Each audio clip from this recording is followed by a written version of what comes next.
All the thoughts shared in this video is of the author of the book being taught. I have no intention to insult or hurt anybody's feelings. Welcome to Science Classroom, the step to your dream.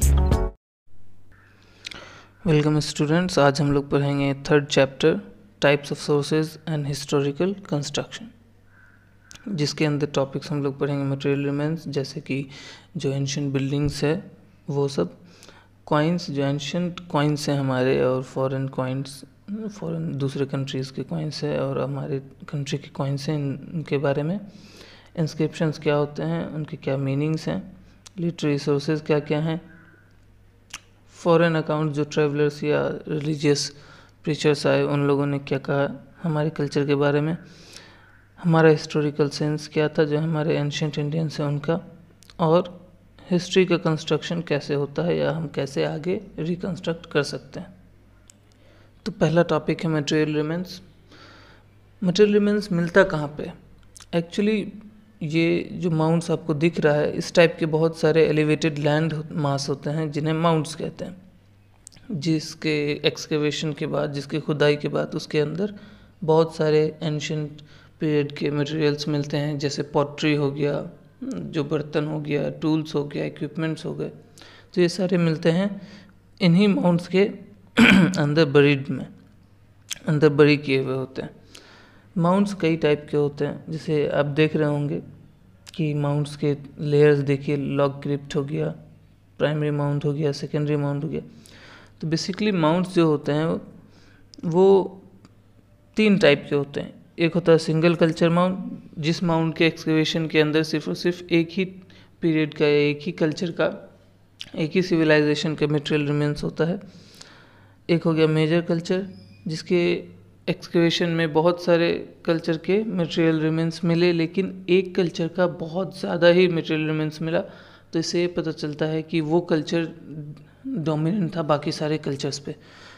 तो बाकी सारे cultures को हम उस time पे ignore कर देते हैं स्टडी के टाइम पे, और सिर्फ वही डोमिनेंट जो होता है उस कल्चर के बारे में स्टडी करते हैं।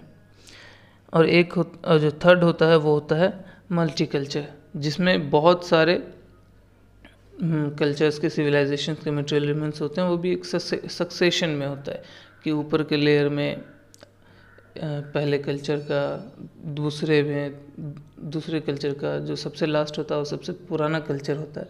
कई बार एक दो कल्चर्स ओवरलैप करते हैं कि दो कल्चर्स एक साथ एक जगह पे रह रहा है, तो वो हो गया मल्टी कल्चर माउंट्स। अब इन माउंट्स के अंदर पता कैसे चलता है कि क्या है? तो दो तरीका है। पहला तरीका है कि हम वर्टिकल एक्सकेवेशन करें। कहने का मतलब सीधा हम ड्रिल करें या सीधा खुदाई करें। वर्टिकल एक्सकेवेशन में हमें क्या होता है, अब चूंकि कम एरिया का एक्सकेवेशन होता है तो इसमें खर्चे भी कम होते हैं, और हमें पीरियड वाइज पता चल जाता है कि कौन सा कल्चर कब आया और क्या क्या उसमें है।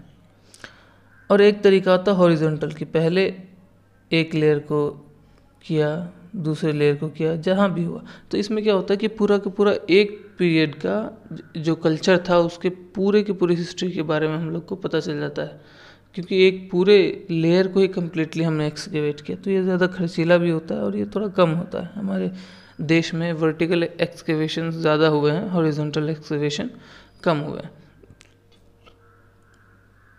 अब एक्सकेवेशन होता है तो पता क्या क्या चलता है? एक्सकेवेशन होता है तो हमें पता चलता है कि लोग कैसे सेटल हुए थे, कैसे मकान में रहते थे, कैसे बर्तन वो यूज़ करते थे, कैसे घरों में रहते थे, है ना, कैसे जो उन लोगों का स्टेपल फूड था, खाना था, चावल था, बार्ली था, वीट था, क्या था, किस टाइप के टूल्स वो यूज़ किया करते थे, किस टाइप के इम्प्लीमेंट्स वो यूज़ किया करते थे, किस टाइप की ज्वेलरीज यूज़ किया करते थे।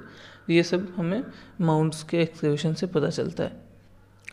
ड्राई और एरिड क्लाइमेट के जो माउंट्स हैं, वैसे मतलब वो माउंट्स जो हमारे देश में राजस्थान या उत्तर प्रदेश के रीजन में, स्पेशली जो उत्तर प्रदेश का वेस्टर्न रीजन है ना, उस रीजन में जो भी माउंट्स मिलते हैं उनके एक्सकेवेशंस में मटेरियल रिमेन्स बहुत अच्छे हालत में मिलते हैं, क्योंकि वो ड्राई क्लाइमेट है।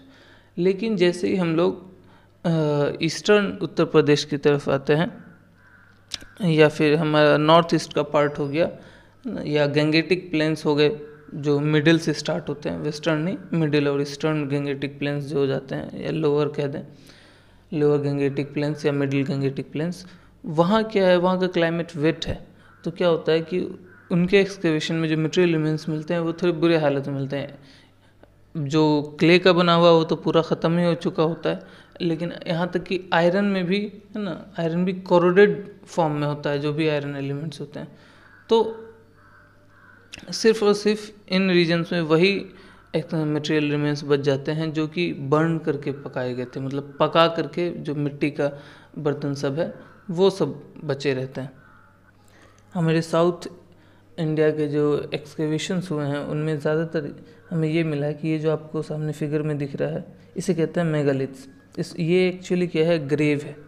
किसी भी पुराने पर्सन को इसके अंदर ना बरी कर दिया गया है। जो पुराना कल्चर था उसमें इसके अंदर पर्सन्स को बरी किया जाता था, और उनके जितने भी सामान हुआ करते थे, जो भी बिलोंगिंग्स हुआ करते थे, चाहे वो नेकलेस हो, चाहे वो टूल्स हो जो वो यूज़ किया करते थे, जो वेपन्स है वो यूज़ करता हूँ, या जो बर्तन में पानी पीते थे, खाना खाते थे, जिस भी टाइप का, मतलब उनका जो बिलोंगिंग्स था, कपड़ा लत्ता ज्वेलरी सब को सब है ना, उनके बॉडी के साथ इनमें बरी कर दिया जाता था। और बड़े बड़े जो स्टोन्स होते थे इसलिए इनका नाम मेगालिथ्स पड़ा। तो बड़े बड़े स्टोन से इनको इंसर्कल कर दिया जाता था। तो इस ऐसे स्ट्रक्चर्स को मेगालिथ्स कहते हैं। तो एक्सकेवेशंस में पाए गए जो एंशियंट मटेरियल रिमेन्स हैं उनको देख करके, उनकी स्टडी करके हम एंशियंट पीपल के मटेरियल लाइफ का आइडिया लगा सकते हैं। और जो साइंस हमें इस चीज़ के लिए है ना सक्षम करता है उसे ही हम लोग आर्कियोलॉजी कहते हैं,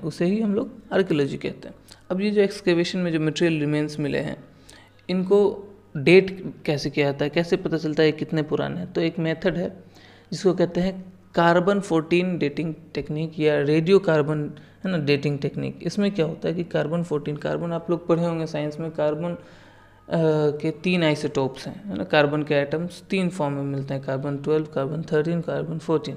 कार्बन 14 एक रेडियो आइसोटोप है, वैसा आइसोटोप है जो डिके करता है, धीरे धीरे ख़त्म होता है, और इसका हाफ लाइफ है। हाफ लाइफ कहते हैं कि कोई भी मटेरियल जो रेडियो एक्टिव मटेरियल है वो जितना भी अमाउंट है उसका आधा अमाउंट कितने साल में ख़त्म हो जाएगा। तो कार्बन 14 का अराउंड 5500 ईयर्स हाफ ईयर होता है। तो कहने का मतलब अगर 10 ग्राम है तो 5500 ईयर्स में 5 ग्राम रह जाएगा। फिर उस 5 ग्राम का हाफ 5500 में हो जाएगा 2.5 ग्राम, फिर 1.25 ग्राम होगा फिर अगले 5500 ईयर्स में। तो इससे हम लोग को पता चल जाता है कितना पहले डिके हुआ है। क्योंकि जितने भी ऑर्गेनिक सब्सटेंसेस हैं, जितने भी लिविंग फॉर्म्स हैं, वो उनके अंदर कार्बन 14 होता है। जैसे हम लोग हैं, हम लोग के अंदर कार्बन 14 है। अभी हम लोग जितना हमारे अंदर से जितना कार्बन 14 डिके कर रहा है उतना हम लोग खाना खा के उसको पूरा कर दे रहे हैं। तो हमारे अंदर कार्बन 14 का कोई लॉस हो नहीं रहा है।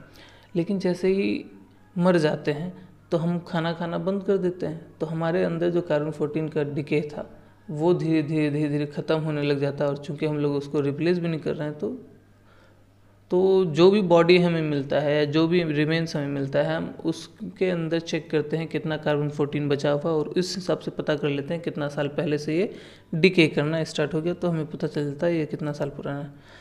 तो ये हुआ डेट के बारे में। अब अगर उस टाइम के हिस्ट्री है ना, क्लाइमेट और वेजिटेशन की हिस्ट्री को पता करना है तो हमें कैसे पता चलता है, हम पता करते हैं प्लांट रेसिड्यूज। जो उस टाइम के जो हमें प्लांट रेसिड्यूज मिले हैं, चाहे वो सीड्स मिले हों, चाहे वो पॉलन ग्रेन्स मिले हों या कुछ भी, तो उनके स्टडी से हम लोग को पता चल जाता है कि उस टाइम का क्लाइमेट कैसा था और उस टाइम का वेजिटेशन कैसे कैसे पेड़ पौधे हुआ करते थे। अब ये कैसे पता चलता है कि हम लोगों को पता है जितने प्लांट्स होते हैं उनका जो भी स्ट्रक्चर होता है, चाहे मॉर्फोलॉजिकल या एनाटॉमिकल, मतलब इंटरनल स्ट्रक्चर और एक्सटर्नल स्ट्रक्चर जैसा भी होता है, वो डिपेंड करता है कि उस टाइम का इन्वायरमेंट कैसा था, क्लाइमेट कैसा था। क्योंकि क्लाइमेट के हिसाब से एडेप्टेशंस करते हैं ऑर्गेनिज्म्स। तो हमें पता चल जाता है किस टाइप का उस टाइम पे क्लाइमेट और वेजिटेशन हुआ करता था, किस किस टाइप के प्लांट्स होते थे।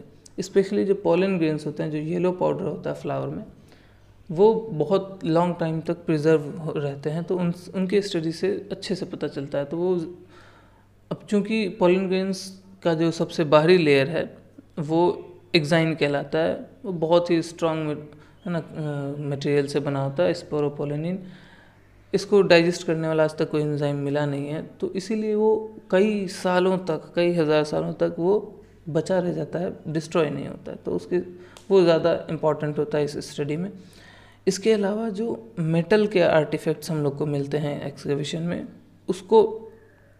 उसके जब हम लैब में या फिर उसका केमिकल एनालिसिस करते हैं तो हमें पता चल जाता है कि इसका केमिकल कॉम्पोजिशन क्या है और ये इंडिया में किस जगह में ऐसा केमिकल कॉम्पोजिशन का ये मटेरियल मिलता है और कहाँ से ये लाया गया होगा, किस मेथड के थ्रू ये पकाया गया होगा या किस मेथड के थ्रू इसका फॉर्म बदला गया होगा। तो ये सारी चीज़ें हम लोगों को मेटल आर्टिफैक्ट्स का साइंटिफिकली एनालिसिस से हम लोग को पता चल जाता है। इसके अलावा जो एनिमल बोन्स हैं उसके एग्जामिनेशन से हमें पता चलता है कि ये डोमेस्टिकेशन किए गए थे या फिर मतलब टेम किए गए थे, पाले गए थे, और अगर पाले गए थे तो इनका रीज़न क्या था, काम क्या था, किस चीज़ के लिए पाले गए थे। कॉइन्स के स्टडी को न्यूमिस्मैटिक्स कहते हैं। जो एंशिएंट कॉइन्स थे वो बहुत सारे मटेरियल से बने हुए थे, जैसे लेड हो गया, कॉपर हो गया, पॉटिन हो गया, ब्रॉन्ज हो गया, सिल्वर हो गया और गोल्ड हो गया। इन सब मटेरियल से बने होते थे। जो कॉइन्स हैं वो बनते हैं कॉइन मोल्ड्स में, मतलब फ्रेम होता है जिनमें कॉइन्स का शेप और साइज़ है ना बना होता है, उसमें वो मटेरियल पिघला के डाला जाता है और फिर उसको ठंडा कर दिया जाता है तो वो कॉइन्स बनते हैं। तो उनसे कॉइन मोल्ड्स कहते हैं। जो क्ले के बने हुआ करते थे, मिट्टी है ना, जो पके हुए मिट्टी हैं उनसे बने हुए होते थे। तो हमारे एक्सकैवेशन में इंडिया में जितने भी कॉइन मोल्ड्स मिले हैं उसमें से ज़्यादातर कुषाण पीरियड से बिलोंग करते हैं, जो कि 200 AD के अराउंड यहाँ पे था। सिर्फ अब एक्सकैवेशन में सिर्फ और सिर्फ इंडियन ही कॉइन्स नहीं बल्कि जो फॉरेन कंट्रीज से, जैसे रोमन के हो गए हैं ना, रोम साम्राज्य के जो कॉइन्स थे वो सब भी मिले हैं। इसका मतलब ये दिखाता है कि हमारे बीच क्या हुआ था, ट्रेड हुआ था। हम लोग रोमन्स यहाँ आए थे, उन्होंने कुछ लिया, हमने कुछ उन्हें दिया, या हम गए होंगे, जैसा भी है हमारे बीच मतलब ट्रेड हुआ था, ये पता चल जाता है। अब जो पुराने कॉइन्स थे ना उनमें ज़्यादा कुछ नहीं होता था, बस छोटा मोटा सिंबल होता था किसी भी चीज़ का, जानवर का, कोई भी आपने देखा होगा एंशिएंट जो गुफा का जो में जो चित्रकला होता है ना, वैसा ही टाइप से छोटा मोटा सिंबल हुआ करता है, जो है ना अर्लीस्ट कॉइन्स हुआ करते थे। लेकिन जो बाद के कॉइन्स आने लगे उनमें किंग का नाम मेंशन होने लगा, गॉड्स का जो भी गॉड्स थे उनके फोटोज़ होने लगे, जो भी डेटीज़ को माना जाता था उनका चित्र होने लगा, जो भी रिलीजियस सिंबल्स, जैसे आपको यहाँ पे स्वास्तिक दिख रहा होगा, या जो भी उस टाइम के वॉरियर्स थे, लीजेंड्स थे, उनका नाम मेंशन या उनका फ़ोटो, इस टाइप से बाद के कॉइन्स में आने लगे। ये हमें दिखाता है कि धीरे धीरे हमारा आर्ट भी डेवलप हो रहा था ना। तो उस टाइम में क्या आर्ट था, उस टाइम में क्या रिलीजियस लोगों के वैल्यूज़ थे, क्या वो लोग कौन से रिलीजन को परस्यू करते थे, मानते थे, फॉलो करते थे, तो वो सब चीज़ें हमें एंशिएंट कॉइन्स से पता चलता है। अब कॉइन्स का काम क्या होता है, कॉइन्स हम लोग कब यूज़ करते हैं, जब हम लोगों को, या प्राचीन पीपल की बात करें, एंशिएंट पीपल की बात करें, तो वो क्या करते थे, किसी को कोई चीज़ डोनेट करना हो तो कॉइन्स देते थे। डोनेशंस देने के लिए कहीं गए कि चलो आपके इंस्टीट्यूट को चलाना है, आपको इतना कॉइन दे दिया गया। या फिर जो भी सैलरी दिया करते थे ऑफिशियल्स को या मिलिट्री पर्सनल्स को या फिर कोई भी सामान खरीदने के लिए मीडियम एक्सचेंज कह दें एक तरह से। तो ये सारा क्या बताता है हमें, इकोनॉमिक हिस्ट्री बताता है। अब जो कॉइन्स जो है वो सिर्फ और सिर्फ राजा ही इशू नहीं किए थे। कॉइन्स कुछ जो मर्चेंट्स के गिल्ड्स होते हैं, ग्रुप्स होते हैं, वो भी इशू किए थे, और गोल्ड स्मिथ्स के जो गिल्ड्स होते हैं वो भी इशू किए थे। तो ये हमें दिखाता है कि ट्रेड या हमारा जो कॉमर्स है, ट्रेड कितना ज़्यादा इम्पोर्टेंट हो गया था कि राजा ने इन लोगों को परमिशन दे दिया, परमिशन ऑफ द रूलर से ही क्या करते थे, तो राजा ने इन लोगों को परमिशन दे दिया कि आप अपना सिक्का चला सकते हैं। तो मतलब कितना इम्पोर्टेंट था उस टाइम पे हमारा ट्रेड, क्राफ्ट और कॉमर्स।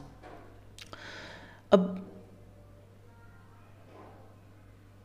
ज़्यादातर जो कॉइन्स हमें मिले हैं वो मौर्य राज के बाद मिला है, बाद का मिला है। ज़्यादातर जो गोल्ड कॉइन्स मिले हैं वो गुप्ताज के टाइम के मिले हुए हैं।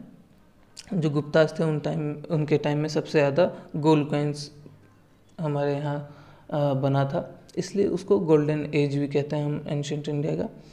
अब पोस्ट गुप्ता के बाद के जो कॉइन्स हैं वो बहुत ही कम नंबर में मिले हैं। कहने का मतलब है कि गुप्ताज के बाद जो ट्रेड है या कॉमर्स है हमारा, वो क्या किया, डिक्लाइन किया।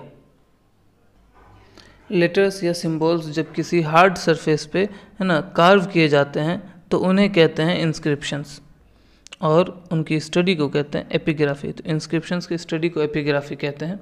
अब उस इंस्क्रिप्शन में जो भी चीज़ लिखा हुआ, तो पुराने लैंग्वेजेस या पुराने स्क्रिप्ट्स की स्टडी को, that means study of the old writings used in inscriptions and old record is called palaeography. तो पेलियोग्राफी क्या हो गया, उस राइटिंग के को स्टडी करना। इंस्क्रिप्शन में जो राइटिंग है, जो लेटर है, जो लैंग्वेज है, उसकी स्टडी को हम लोग कहते हैं पेलियोग्राफी। लेकिन इंस्क्रिप्शन की स्टडी को ये क्या है, इसका माने क्या है, ये सब एपिग्राफी कहता है। और जो ये काम करता है उसको एपिग्राफिस्ट कहते हैं।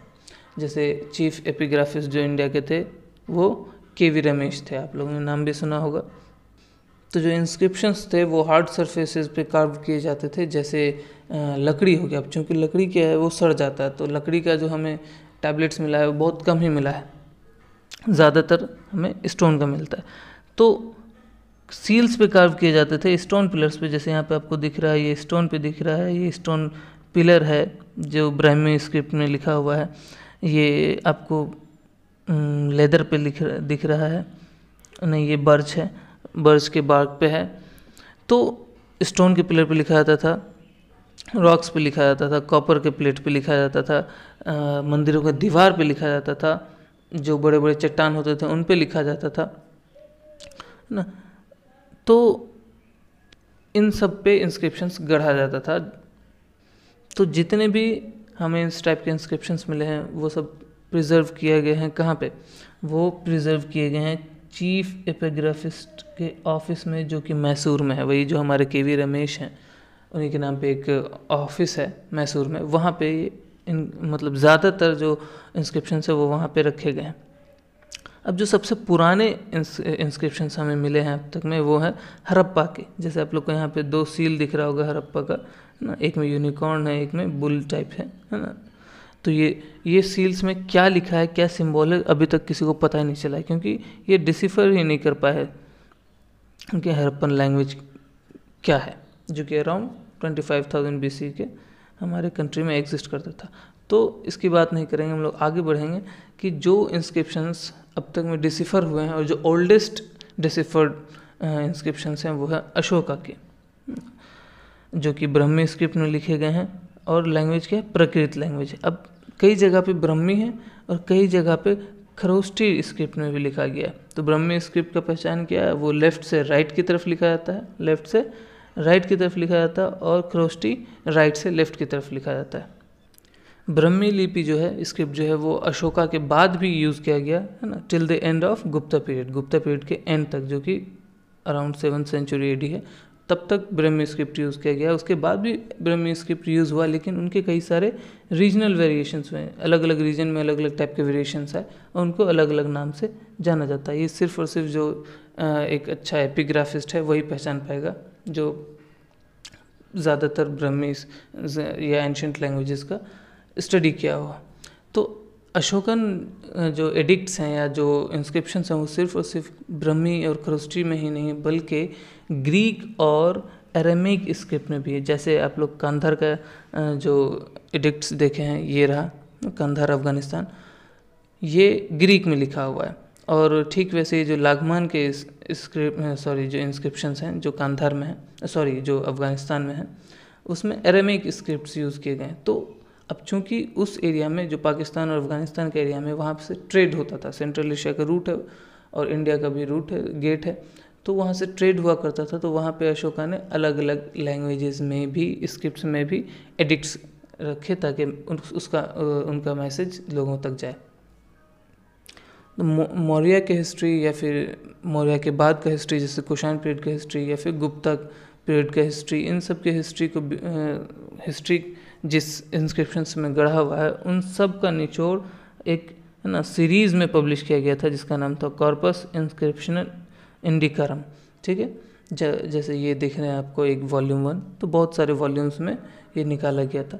लेकिन अभी भी 50,000 से भी ज़्यादा इंस्क्रिप्शंस हैं, जिसमें से ज़्यादातर साउथ इंडिया से बिलोंग करता है, जिसको पब्लिश होना बाकी है। हम लोग इस बात को याद रखेंगे कि जो अशोकन इंस्क्रिप्शन था, है ना, पिलर्स के फॉर्म में, वो फिरोज शाह तुगलक ने 2 पिलर्स सबसे पहले लाया था, एक मेरठ से, है ना, और एक टोपरा से जो कि हरियाणा में है। तो ये 2 ये 2 पिलर्स लाए थे जिन पे इंस्क्रिप्शंस लिखा होता है अशोका का। उसके बाद जब फिरोज शाह तुगलक ये इन सब के बाद जो ब्रिटिश रूल हुआ, तो उस टाइम पे अशोकन इंस्क्रिप्शन को सबसे पहले जेम्स प्रिंसेप ने डिसिफर किया था। ये रहे जेम्स प्रिंसेप, जो कि एक सिविल सर्वेंट थे ईस्ट इंडिया कंपनी के बंगाल में। तो अब डिसिफरमेंट क्या होता है कि डिसिफरमेंट होता है कि एक लैंग्वेज के स्क्रिप्ट को देखना जो कि आपको अभी भी पता है, और दूसरा अननोन लैंग्वेज के स्क्रिप्ट को देख के मैच करना। जैसे कि अशोकन इंस्क्रिप्शन में क्या है, बाइलिंगुअल स्क्रिप्ट था, जैसे कांधार में हम लोग को दिख रहा है, ऊपर में ग्रीक, नीचे में ब्रह्मी। तो ग्रीक तो हम लोगों को पता ही है क्योंकि ग्रीक अभी भी कंटिन्यू करता है। अब ब्रह्मी हम लोग को पता करना था, तो हम लोग ग्रीक में देखे क्या मैसेज है, और ब्रह्मी में लिखे हुए लेटर्स को ग्रीक के लेटर्स के साथ मैच करते करते हम लोग पता कर लिए कि ब्रह्मी के स्क्रिप्ट में क्या क्या, है ना, यूज़ किया गया है। तो उस टाइप से हम लोग डिसिफर कर लेते हैं कि इसका मीनिंग क्या है। जबकि जो कि हड़प्पा के केस में नहीं हुआ, क्योंकि हड़प्पा में सिर्फ और सिर्फ एक ही लैंग्वेज में लिखा हुआ, और वो लैंग्वेज किसी को पता ही नहीं, कोई कंपेरिजन ही नहीं है, तो कुछ नहीं पता, वो डिसिफर नहीं हो पाया अभी तक। अब जितने भी इंस्क्रिप्शंस हैं वो अलग अलग टाइप के होते हैं। कुछ इंस्क्रिप्शन जो होता है वो रॉयल ऑर्डर्स और डिसीजंस को बताता है कि राजा ने क्या डिसीजन लिया है। कुछ जो होता है वो किसी डिफरेंट रिलीजन्स के पॉइंट ऑफ व्यूज़ को लिखा जाता है, या फिर जो भी फैसला हुआ है कितने लोगों ने किस मत से क्या किया है। अब कुछ जो है वो किंग्स के अचीवमेंट को बताता रहता है। मोस्टली जो होता है सिर्फ और सिर्फ अचीवमेंट ही बता रहा होता है कि कहाँ पे इसने क्या कॉन्कर कर लिया, ये बहुत बड़ा कॉन्करर है, इस टाइप से, है ना। कभी भी उनके हार के बारे में नहीं बात करता है। जैसे कि इसका बेहतर एग्जांपल है इलाहाबाद इंस्क्रिप्शन समुद्रगुप्त का। सिर्फ और सिर्फ समुद्रगुप्त की तारीफ लिखी हुई है कि ऐसा ऐसा जीत लिया, वैसा ऐसा जीत लिया। और कुछ जो होते हैं वो डोनेटिव रिकॉर्ड्स होते हैं। डोनेटिव रिकॉर्ड्स कहने का मतलब कि किस राजा ने किस चीफ को या किस पर्सन को कितना ज़मीन डोनेट किया, क्या डोनेट किया, मंदिर को कितने ज़मीन डोनेट की। तो ये सब डोनेटिव रिकॉर्ड्स भी होते हैं, जो कि लगभग सारे लैंग्वेज में हम लोग को मिले हैं, जैसे तेलुगु हो गया, तमिल हो गया, प्राकृत और संस्कृत के अलावा भी। तो इंस्क्रिप्शन से हम लोगों को बहुत सारा जानकारी मिलता है हमारे एंशिएंट इंडिया के बारे में। हालांकि हमारे एंशिएंट जो इंडियंस हैं उन लोगों को लिखना बहुत पहले आ गया था अराउंड 2500 BC के अराउंड ही लिखना आ गया था। लेकिन फिर भी जो भी हमारे पास मैन्युस्क्रिप्ट्स बचे हुए हैं जो लिखे हुए हैं, मतलब फॉर्म में, किताब के फॉर्म में या फिर किसी पत्ते पे लिखा हुआ जो हमें मिला है मैन्युस्क्रिप्ट्स, वो ज़्यादा से ज़्यादा जो है वो 4th सेंचुरी तक पुराना है। 4th सेंचुरी क्रिश्चियन एरा का, AD की बात कर रहे हैं, उतना पुराना, उससे पहले का नहीं मिला है, जबकि लोगों को लिखना आ गया था। तो जो पुराने इंडियन मैन्युस्क्रिप्ट्स हैं वो ज़्यादातर जो है वो बर्च बार्क पे लिखा जाता है। बर्च बार्क क्या है ना, हिमालयन माउंटेन्स पे उगने वाला एक पेड़ है बर्च, उसके छाल पे लिखा हुआ है, या फिर पाम लीव्स, तार पत्र पे लिखा हुआ है। ये ज़्यादातर जो संस्कृत मैन्युस्क्रिप्ट्स हैं इंडिया के, ये मतलब कश्मीर और नेपाल के रीजन से बिलोंग करते हैं, जो सेंट्रल एशिया से प्रभावित जो रीजन था जहाँ संस्कृत बचा रहा और ग्रो करता रहा, वहाँ के मैन्युस्क्रिप्ट्स हम लोग को ज़्यादातर मिलते हैं। तो इंडिया में बर्च बार्क और पाम लीव्स पे लिखा जाता था। लेकिन सेंट्रल एशिया का जो रीजन है वहाँ पे जो शीप के लेदर हैं, जो भेड़ के जो खाल है, उस पर भी लिखा जाता था। और लकड़ी के जो छोटे छोटे टैबलेट होते हैं, जैसे हम लोग मोबाइल में यूज़ करते हैं ना, टैबलेट्स होता है, वैसे ही उसी फॉर्म में लकड़ी का छोटा छोटा जो होता है वो उस पर भी लिखा जाता था। तो हम लोग को जितने भी मैन्युस्क्रिप्ट्स मिले हैं उनमें सबसे पुराना है ऋग्वेद, जो कि अराउंड 1500 to 1000 BC पुराना है, में लिखा गया था, जिसमें प्रेयर्स हैं, सिर्फ और सिर्फ प्रेयर्स हैं। इसके अलावा जो भी वेद हैं, जैसे अथर्ववेद, यजुर्वेद, है ना, ये सब पुराने हैं, और इनमें जो है सिर्फ और सिर्फ प्रेयर्स ही नहीं बल्कि रिचुअल्स भी लिखे गए हैं, कैसे क्या पूजा करना है, फिर जादू की बातें हैं, फिर मिथोलॉजिकल स्टोरीज़ हैं कि जैसे हम लोग जानते हैं मिथोलॉजिकल स्टोरीज़ किस लीजेंड ने किस टाइप के विलन्स को मारा, ये सब चीज़ें।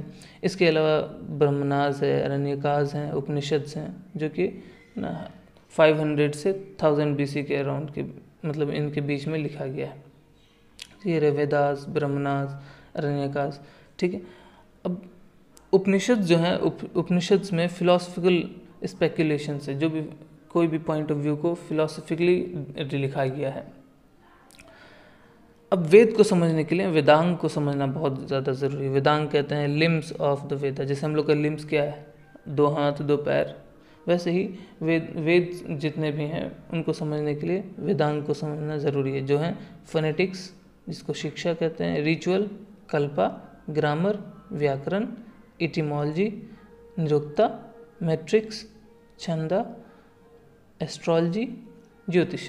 अब जितने भी एंशिएंट टेक्स्ट हैं ना, इस टाइम के जो टेक्स्ट हैं वो इन्हीं सब टॉपिक के अराउंड ही लिखे गए हैं, ठीक है। अब ये जो जितने भी बुक्स लिखे गए हैं इन सब टॉपिक के अराउंड, वो बुक्स हमेशा परसेप्ट्स के फॉर्म में, जो प्रोज होते हैं ना, मतलब कहानियों के फॉर्म में लिखा गया है, लेकिन ना ऐसा लगता है जैसे 2-2 लाइन के, ये मतलब 2 लाइनर्स, जिनको हम लोग ना सूत्रा कहते हैं, ठीक है।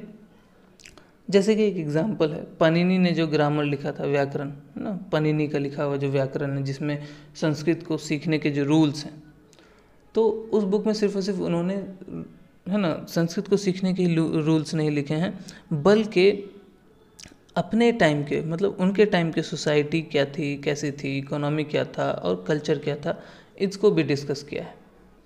जो 2 ओल्डेस्ट हमारे पास एपिक्स हैं, महाभारत और रामायण, इसके अलावा जो मेजर पुराण्स हैं वो सब कंपाइल्ड हुए हैं अराउंड 400 AD के। महाभारत जिसे व्यास है ना, वेद व्यास जी ने लिखा है, तो ये पुराना है रामायण से, और ये इसमें जो भी चीज़ें लिखी गई हैं वो हमें 10th सेंचुरी BC से लेकर के 4th सेंचुरी AD की जो भी अफेयर्स हैं, जो भी मामले हैं, उनको डिस्कस करता है। अब जो ओरिजिनल सबसे पहला जो वर्जन था उसमें 88 वर्सेस थे, जिसे जया कहा गया। उसके बाद वर्सेस को बढ़ा करके 24,000 किया गया, 24,000 किया गया, तब इसे भारत कहा गया। और जो फाइनल कंपाइलेशन हुआ उसमें 100,000 या 1 लाख वर्सेस हो गए, और तब जाके महाभारत कहलाया या फिर सतसहस्री संहिता कहलाया। ठीक वैसे ही रामायण, जिसे वाल्मीकि जी ने लिखा है, उसमें जो पहले थे 6,000 वर्सेस थे, फिर वो बढ़ा करके 12,000 वर्सेस हुए, फिर वो 24,000 वर्सेस हुए। तो रामायण का भी जो कंपाइलेशन हुआ वो इस है ना 5th सेंचुरी BC से लेकर के 12th सेंचुरी AD के बीच में हुआ, और जो टोटल के टोटल 5 स्टेजेस के से पास होकर के ये कंपाइल्ड हुआ, और 24,000 वर्सेस फाइनली हुए इसमें। इसके अलावा भी बहुत सारे टेक्स्ट बुक्स लिखे गए हैं, जैसे कि श्रोता सूत्र ना, श्रोता सूत्र जो कि अराउंड 300 से 600 BC तक के बीच में लिखा गया है। इसमें जो बड़े बड़े पब्लिक सेक्रीफाइसेस हैं जो राजा महाराजा किया करते हैं, जैसे रॉयल कोरोनेशन के सेरेमनीज हो गए, जैसे क्या कहते हैं, जैसे प्रिंसेस राजा बनता है, राजकुमार का जो राजा बन जाता है, ताजपोशी जिसे कहते हैं ना, कोरोनेशन, उसमें कैसे क्या होना है, कैसे सेक्रीफाइसेस देने हैं, वो सारी चीज़ें श्रोता सूत्र में मिलता है। ठीक वैसे ही गृह सूत्र जो है वो भी सेम श्रोता सूत्र के अराउंड ही लिखा गया, 300 to 600 BC। उसमें जो है बर्थ, जो डोमेस्टिक रिचुअल्स हैं, जैसे बर्थ से रिलेटेड हो गया, नामांकन से रिलेटेड हो गया, और जो सेक्रेड थ्रेड है, जिसे है ना सेक्रेड थ्रेड इन्वेस्टिच्योर जिसे कहते हैं उपनयन, तो फिर इसके अलावा जो मैरिज है, जो फ्यूनरल्स है, उन सभी के रिचुअल्स को इसमें लिखा गया कि कैसे करना है। इसके अलावा सुलवा सूत्रा में क्या है कि कैसे जो सेक्रीफिशियल अल्टार्स हैं, एक तरह समझ लीजिए, या जिसमें सेक्रीफाइसेस होने हैं, वो कैसे बनने हैं, उनके मेजरमेंट्स क्या होना चाहिए ना, उसका शेप क्या होना चाहिए, इन सब को डिस्कस किया गया। तो इसका मतलब है कि सुलवा सूत्रा हमें दिखाता है, या एक झलक दिखाता है कि ज्योमेट्री और मैथमेटिक्स का स्टडी यहाँ स्टार्ट हो चुका है, क्योंकि मेजरमेंट्स जो हैं वो मैथ्स के ही पार्ट हैं। जो बुद्धिस्ट टेक्स्ट हैं, जो कि पुराने बुद्धिस्ट टेक्स्ट हैं, वो पाली में लिखे गए हैं और इन सब का कंपाइलेशन 2nd सेंचुरी BC में हुआ था श्रीलंका में। ये रहा, आपको थोड़ा सा पाली लैंग्वेज का झलक दिख जाएगा इसमें। ये हमें बुद्धा की लाइफ और उस टाइम के या उनके टाइम के जो कंटेम्प्रेरी रूलर्स थे उनके लाइफ के बारे में बताता है। तो बुद्धा गौतमा के रूप में जो पैदा हुए थे उससे पहले वो 550 बर्थ्स ऑलरेडी ले चुके थे और हर बर्थ से एक रिलेटेड एक कहानी है। वो बर्थ किसी फॉर्म में, ज़्यादातर जानवरों के फॉर्म में, एनिमल्स के फॉर्म में है। तो हर बर्थ के स्टोरी को हम लोग है ना जटाका कहते हैं। और ये सारे जटाका के स्टडीज़ से हमें पता चलता है कि ये 5th सेंचुरी BC से लेकर के 2nd सेंचुरी BC के बीच के है ना सोशल इकोनॉमिक कंडीशंस को के बारे में लिखा गया है। ठीक वैसे ही जैनिज़्म के जो टेक्स्ट हैं जो प्राकृत लैंग्वेज में लिखे गए हैं वो 6th सेंचुरी AD के अराउंड कंपाइल हुए थे गुजरात में वल्लभी जगह पे। जैसे ये आपको यहाँ पे दिख रहा होगा जैन टेक्स्ट का एक छोटा सा फोटो। इसके अलावा और भी सारे बुक्स हैं, जैसे संस्कृत के धर्मसूत्रास हो गए जो 500 to 200 BC में लिखा गया। स्मृतिज हो गए जो 1st 6th century of Christian era में लिखा गया था। और उनके जो भी कमेंट्रीज हैं वो उन सब को मिला के धर्म शास्त्र कहते हैं। ये क्या बताता है? ये बताता है कि किस वर्ण की क्या ड्यूटी है। जो 4 वर्ण हैं ब्राह्मण, क्षत्रिय, वैश्य और शूद्र, इन सब का क्या समाज में क्या रोल है। इसके अलावा जो मैरिजेस हैं उनके क्या रूल्स होंगे, जो प्रॉपर्टी आप लेते हैं या रखते हैं या आगे अपने जनरेशन को देते हैं उनके क्या रूल्स होंगे। और जो भी आपने क्राइम किया है, अलग अलग टाइप के क्राइम के अलग अलग पनिशमेंट्स क्या क्या हो सकते हैं, वो सारी चीज़ें इसमें लिखी हुई हैं। अब इसके अलावा जैसे यहाँ पे आपको अर्थशास्त्र का एक फोटो दिख रहा होगा उसके एक पेज का। तो अर्थशास्त्र जो कि कौटिल्य ने लिखा था वो दिखाता है कि जो भी एंशिएंट इंडिया का, स्पेशली जो मौर्य के टाइम का जो है इन पॉलिटी कैसा है, एडमिनिस्ट्रेशन कैसा है, तो ये एंशिएंट इंडियन पॉलिटी के बारे में है अर्थशास्त्र। ठीक वैसे ही कालिदास, बहुत सारे राइटर्स हुए जिन्होंने पोइम्स लिखा, ड्रामा लिखा, तो वो किस चीज़ पे लिखा? वो उसी टाइम के जो भी कल्चरल सिस्टम्स थे उसको इमेजिन करते हुए अपनी कहानियों में डाला है। तो जो इसमें सबसे ज़्यादा फेमस कालिदास हैं। कालिदास के भी सबसे ज़्यादा फेमस जो अभिज्ञान शकुंतलम है।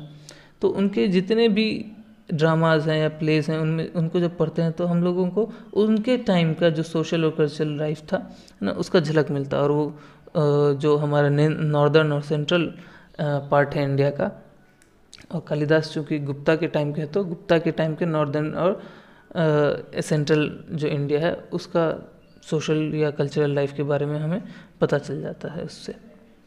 तो साथ ही साथ हम लोग साउथ इंडिया के भी बारे में बात कर लें। जो सबसे पुराना तमिल टेक्स्ट है वो संगम टेक्स्ट है जो लगातार 3 से 4 सेंचुरीज के बीच में लिखा गया या कलेक्ट किया गया, जो अलग अलग पोइट्स के द्वारा लिखा गया है। तो कई सारे पोइट्स को है ना एक जगह पे इकट्ठा करके उनके पोएम्स लिखे जाते थे। तो जिन कॉलेजेस में इकट्ठा होते थे उन कॉलेजेस को संगम कहते थे और उन्हीं के नाम पे इस टेक्स्ट का नाम भी संगम टेक्स्ट रखा गया, जो कि 1st 6 सेंचुरीज ऑफ AD में असेंबल किया गया है, जोड़ा गया है, मिलाया गया है। तो ये टोटल के टोटल 30,000 लाइन्स हैं पोइट्री के इसमें, और सब 8 एंथोलॉजीज में कंपाइल किए गए हैं। इन्हें एटुटोकाई कहते हैं एंथोलॉजीज को। तो टोटल अब जितने भी पोएम्स हैं ना वो 100 के ग्रुप्स में कंपाइल किए गए हैं, बहुत सारे हैं। और ये जनरली उस टाइम के जो भी हीरोज़ थे, हीरोइंस थे, उनकी कहानियाँ थे, लीजेंड्स थे, उनके प्रेज में लिखा गया है। जैसे ठीक वैसे ही जैसे होमेरिक एज में जो लीजेंड्स के बारे में लिखा गया है ग्रीस में, ठीक वैसे ही यहाँ पे संगम में लिखा गया था। तो यहाँ पे आप लोग को संगम का थोड़ा थोड़ा झलक देखने को मिलेगा। तो जो जितने भी टेक्स्ट बुक्स हैं उनसे हमें क्या पता चलता है, स्पेशली अभी बात कर रहे हैं हम लोग संगम की, तो संगम से हम लोगों को पता चलता है जो सोशल, इकोनॉमिक और पॉलिटिकल लाइफ है ना, डेल्टिक जो रीजन है तमिलनाडु का, तो जो शुरू के सेंचुरीज़ है ना, जो कहते हैं अर्ली क्रिश्चियन सेंचुरीज़ में जो है वहाँ पे कैसा कल्चर था, कैसा सोशल लाइफ था, कैसा पॉलिटिकल लाइफ था, उसके बारे में हम लोग को संगम से ही पता चलता है। ये मेजर टेस्ट है, ये मेन इम्पॉर्टेंट है ना टेक्स्ट है जो हम लोगों को डेल्टिक इंडिया या तमिलनाडु के रीजन के पास्ट लाइफ के बारे में पता चलता है इससे। अब हम लोग थोड़ा सा बात करेंगे फॉरेन अकाउंट्स के भी, जो फॉरेन राइटर्स ने इंडिया के कल्चर के बारे में लिखा है उसके बारे में। जैसे ग्रीक राइटर्स ने एक नाम मेंशन किया है सेंड्रोकोटास, जो कि कंटेम्प्रेरी है अलेक्जेंडर का। तो हम लोग ये समझते हैं अलेक्जेंडर के टाइम पे इंडिया में जो रूल कर रहे थे वो तो चंद्रगुप्त मौर्य। तो वहाँ से हम लोग को पता चलता है चंद्रगुप्त मौर्य जो उनका कोरोनेशन हुआ था या गद्दी पे बैठे थे वो 322 BC, वहाँ से हम लोग को पता चलता है। ठीक वैसे ही जो मेगास्थीन्स है जो कि चंद्रगुप्त के कोर्ट में है ना रहते थे, उन्होंने एक बुक लिखा है इंडिका। वहाँ से हम लोगों को चंद्रगुप्त मौर्य के जो एडमिनिस्ट्रेशन है, जो सोशल क्लासेस हैं, जो इकोनॉमिक एक्टिविटीज़ है उस टाइम के, वहाँ से वो उन सब चीज़ों का हम लोगों को पता चलता है। ठीक वैसे ही the Periplus of the Erythraean Seas, जो कि 1800 to 115 AD तक लिखा गया है, के बीच में लिखा गया है, और टॉलेमीज ज्योग्राफी जो कि 150 AD में लिखा गया है, ग्रीक में लिखा गया है। ये दोनों ट्रेड बताता है, जो क्या कहते हैं। इसके अलावा एक और बुक है जो रोमन ज्योग्राफी के ऊपर है। ये सारी चीज़ें ये जो टॉलेमीज ज्योग्राफी है ये रोमन ज्योग्राफी को बताता है। तो ये दो जो बुक्स हैं, ये दोनों बुक्स उस टाइम के जो ज्योग्राफी है, जो ट्रेड है, कॉमर्स है, रोम से रिलेटेड, वहाँ से उन लोगों के बारे में पता चलता है। और जब चूँकि रोम का ट्रेड को डिस्कस करते हैं तो वहाँ पे इंडियन से जो रोम और इंडिया के बीच का ट्रेड है वो भी वहाँ पे दिखता है। तो वहाँ से हम लोग अपने इंडियन और रोम्स के बीच के ट्रेड के बारे में भी जानते हैं। ठीक वैसे ही जो प्लिनीज ने लिखा है नेचुरलिस हिस्टोरिया, जो कि 1st century AD में लिखा है, लैटिन लैंग्वेज में लिखा हुआ है, वो भी बताता है कि जो रोम साम्राज्य है उसके बीच और इंडिया के बीच क्या ट्रेड था। तो इंडिया में सिर्फ और सिर्फ रोमन्स ही नहीं आते थे ट्रेड करने, इसके अलावा बहुत सारे चाइनीज़ ट्रेवलर्स भी आए, जैसे कि फाहियान ना, जो कि एक चाइनीज़ रिलीजियस ट्रेवलर था। इंडिया में गुप्त पीरियड के टाइम पे आया था, जो कि 5th century AD डेट करता है। वो भी यहाँ के है ना सोशल, रिलीजियस और इकोनॉमिक कंडीशंस के बारे में लिखा अपने बुक में, और वहाँ से हम लोग को भी पता चलता है कि इस टाइम पे गुप्ता पीरियड के टाइम पे क्या यहाँ पे लाइफ हुआ करता था। ठीक वैसे ह्यून सांग, जो कि वो भी एक चाइनीज़ ट्रेवलर था, वो 7th century AD के 2nd quarter में आया था। ये भी हम लोगों को इंडिया के है ना उस टाइम के हर्षवर्धन किंग है उस टाइम के, उनके मतलब पीरियड के सोशल, कल्चरल या पॉलिटिकल, इकोनॉमिकल लाइफ के बारे में डिस्कस करता है। तो वहाँ से हम लोग को ये सब चीज़ें भी पता चलती हैं। जो भी फॉरेन अकाउंट्स हैं उनसे हम लोगों को इंडियन उस टाइम के है ना इंडियन जो लाइफ है उसके बारे में, एंशिएंट इंडियन लाइफ के बारे में हम लोगों को पता चलता है। हम लोगों ने 2nd चैप्टर में पढ़ा था कि जो एंशिएंट इंडियंस हैं उन पे हमेशा हिस्टोरिकल सेंस को लेकर के ये इल्ज़ाम लगता रहा कि उन लोगों के पास क्रोनोलॉजिकल सेंस नहीं था, किसी भी चीज़ को उन लोगों ने क्रोनोलॉजी में नहीं लिखा, हिस्टोरिकल सेंस था ही नहीं। हालांकि था, लेकिन फिर भी आगे देखते हैं हम लोग, वहाँ भी हम लोग डिस्कस किए थे, यहाँ भी थोड़ा बहुत देखेंगे। जैसे पुराण हैं, जो कि टोटल कितने पुराण से 18 पुराण से, जो हमें एक डायनेस्टिक हिस्ट्री के बारे में बताते हैं। कहाँ से लेकर के? गुप्ता पीरियड के बिगनिंग से लेकर के हमें है ना डायनेस्टिक पीरियड, मतलब पीरियड वाइज हिस्ट्री हम लोग को बताते हैं। लेकिन दिक्कत यह है कि वो उन कहानियों को जो हो चुकी हैं उसको फ्यूचर टेंस में बता रहे होते हैं, तो यहाँ पे हिस्टोरिकल सेंस लैक कर जाता है।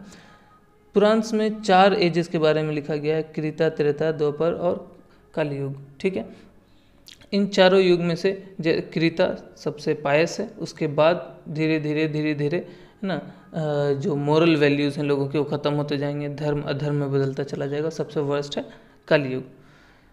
हालांकि फिर भी इंडियंस में थोड़ा बहुत क्या इंडियंस में था, हम लोगों के अंदर हिस्टोरिकल सेंस था, लेकिन बहुत ज़्यादा नहीं था। जैसे विक्रम संवत एक कैलेंडर है ना, जो कि 57 AD में स्टार्ट हुआ है। ठीक वैसे ही शाका संवत, ये भी एक कैलेंडर है, स्पेशली ये हमारा नेशनल कैलेंडर है। शाका संवत याद रखिएगा, ये नेशनल कैलेंडर है इंडिया का।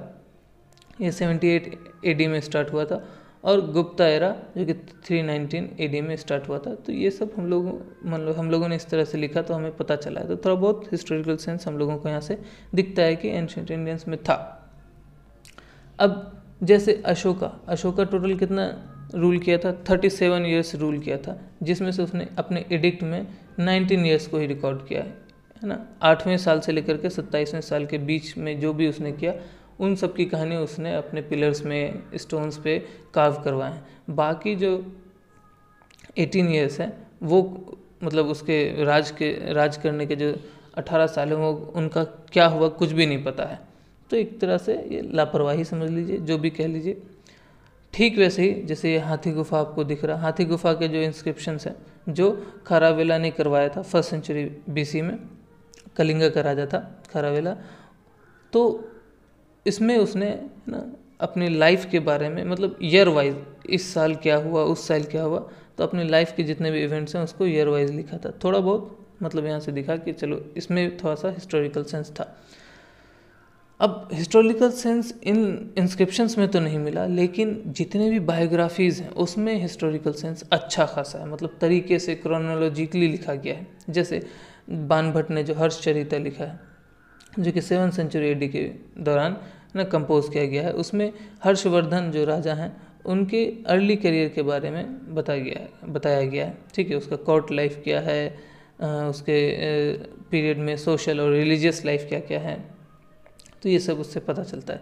ठीक वैसे ही जो संध्याकर नंदी का जो रामचरित लिखा गया है, जो कि रामपाल पाला राजा के बारे में लिखा गया है 12th सेंचुरी AD में, वो भी उनके है ना जो कैवर्ता पीजेंट्स थे और जो रामपाल थे, इन दोनों के बीच जो भी कॉन्फ्लिक्ट था उसके बारे में लिखा गया।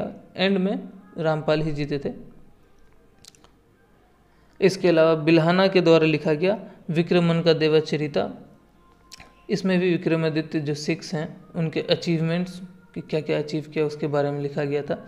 अब विक्रमन का देवचरिता जो है उसमें विक्रमादित्य 6 जितना भी हिस्टोरिकल क्या कहते हैं वॉर्स जीते हैं, जो भी उन्होंने किया है समाज के लिए, उन सब की तारीफ लिखी गई है। वो एक चालुक्य किंग थे, ठीक है, कल्याण के किंग थे। ठीक वैसे ही जो नॉर्दर्न केरला में एक मुशिका डायनेस्टी रहा करती थी, उसके बारे में अतुल ने लिखा था मुशिका वंशा, जो कि 11th सेंचुरी AD में लिखा था। वो उस डायनेस्टी के बारे में पूरा लिखा हुआ है। जैसे राज तरंगिनी हो गया, द स्ट्रीम ऑफ किंग्स, जो कल्हन ने लिखा था 12th सेंचुरी में, वो भी जो है कश्मीर के जितने भी मतलब कश्मीर के कई सारे राजाओं के बारे में बायोग्राफी लिखा गया है। तो इन सब में हिस्टोरिकल सेंस थोड़ा बहुत दिखता है। ये देखिए विक्रमादित्य 6 के द्वारा चलाया गया क्वाइंस, ये विक्रमन का देवचरित्रम, और ये राजतरंगिनी, और ये मुशिका डायनेस्टी के द्वारा लिखा गया स्टोन एडिक्ट्स। अब हम लोग बात करेंगे, जितनी भी चीज़ें हम लोग पढ़ ली, अब हम लोग बात करेंगे हिस्ट्री की कंस्ट्रक्शन के बारे में। तो अभी हम लोग जो भी हिस्ट्री पढ़ते हैं उसमें जो एक्सकेवेशंस हैं वो इंक्लूडेड नहीं। जितने भी एक्सकेवेशन हुए है ना, 150 से ज़्यादा साइट्स को एक्सकेवेट कर दिया गया है, लेकिन अभी तक उनके स्टडी का जो भी निचोड़ है वो ऐड नहीं किया गया है main stream ancient Indian history में, कि उस टाइम का मतलब जो भी एक्सकेवेशन से हम लोगों को पता चला है कि क्या social economic and cultural life था, उसको ऐड नहीं किया गया main stream ancient Indian history में। अब अभी तक जितना भी कंस्ट्रक्शन हुआ है एंशिएंट इंडियन हिस्ट्री को, वो सिर्फ और सिर्फ लिटरेरी सोर्सेज या फॉरेन और इंडिजीनियस टेक्स्ट बुक्स या क्वाइंस या इंस्क्रिप्शन, इन्हीं के बेसिस पे हिस्ट्री का एंशिएंट इंडियन हिस्ट्री का कंस्ट्रक्शन हुआ है। लेकिन अब चूंकि एक्सकवेशन किया हमने, हमें उससे कुछ मिला है, तो हम लोगों को उसके साथ रिलेट करना पड़ेगा। जैसे कि जो पेंटेड ग्रेवियर है, यहाँ पे आप लोग को दिख रहा है पेंटेड ग्रेवियर है, उसको हम लोग को वैदिक एज जो है उसके साथ, वैदिक एज के जितने भी इंस्क्रिप्शंस हैं, कॉइन्स, जो भी लिटरेरी सोर्सेज हैं, उन सब की कहानी के साथ वैदिक एज के जो पेंटेड ग्रेवियर हैं जो एक्सकवेशन से मिले हैं उसको कंपेयर करके है ना इंक्लूड करना चाहिए मेन स्ट्रीम हिस्ट्री में। ठीक वैसे ही जो पाली टेक्स्ट के जो बुक्स हैं उसको नॉर्दर्न ब्लैक पॉलिश्ड वेयर के साथ जो भी रिजल्ट्स आए उसके साथ मैच करना चाहिए, तब एक कंप्लीट हिस्ट्री है ना, हम कंस्ट्रक्ट कर पाएंगे। ठीक वैसे ही जो संगम टेक्स्ट हैं उसको हम लोग को संगम टेक्स्ट हैं, इसके अलावा जो इंस्क्रिप्शंस हैं उस सबको हम लोगों को जो मेगालिथिक जो ग्रेव्स दिख रहे थे ना, उसके एक्सकेवेशन के हिसाब से लिखना चाहिए कि उस टाइम के क्या बर्तन थे, क्या टूल्स थे। तो एक्सकेवेशन का जो भी रिजल्ट आया है उसको मेन स्ट्रीम हिस्ट्री में लाना चाहिए, मतलब एक तरह से रिकंस्ट्रक्ट हम लोग को हिस्ट्री को करना चाहिए।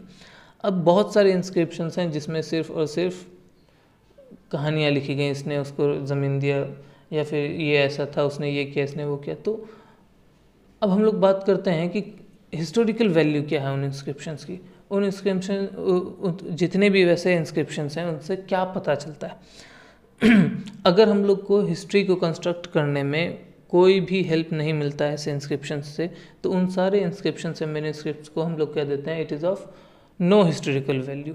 और उन सब चीज़ों को हम लोग, उन सारे इंस्क्रिप्शंस और मैन्युस्क्रिप्ट्स को हम लोग क्या करते हैं, कंस्ट्रक्शन के पॉइंट ऑफ व्यू से इग्नोर कर देते हैं, यूजलेस बता देते हैं कंस्ट्रक्शन के पॉइंट ऑफ व्यू से। अब जब भी हम लोग हिस्ट्री को रिकंस्ट्रक्ट करेंगे तो हमेशा, अब चूँकि हम लोगों ने आर्कियोलॉजिकल सर्वेज का या एक्सकेवेशन का जो भी रिपोर्ट है उससे उसको इंक्लूड कर अगर हम लोग कर देते हैं तो अच्छा हिस्ट्री बनेगा। लेकिन एक चीज़ को हम लोग इग्नोर नहीं करें, वो है कि जो भी उस टाइम के जो सोसाइटीज़ थे दूसरे कंट्री में, सेम टाइम पे जो दूसरे कंट्री में जो सोसाइटीज़ थे उसके साथ एक कॉम्पेरेटिव व्यू इंक्लूड करना, कॉम्पेरेटिव व्यू लिखना कि उस टाइम में इस देश में जो भी सिविलाइजेशन था, जो भी कल्चरल है ना फॉर्म्स था या पॉलिटिकल लाइफ था, उन सब से इंडिया के है ना उसी टाइम के लाइफ को कंपेयर करना और फिर उस व्यू को लिखना। तभी जाके कंप्लीट हिस्ट्री बनेगा, जो तब जाके हम लोग अपने एंशिएंट इंडिया के बारे में अच्छे से जान पाएंगे और उससे सीख ले करके हम लोग अपना फ्यूचर अच्छा करेंगे। तो आज के चैप्टर में बस इतना ही। आई होप आप लोगों को पसंद आया होगा। बाय, मिलते हैं नेक्स्ट क्लास में। If you learned something, please do like and share this video and subscribe to my channel.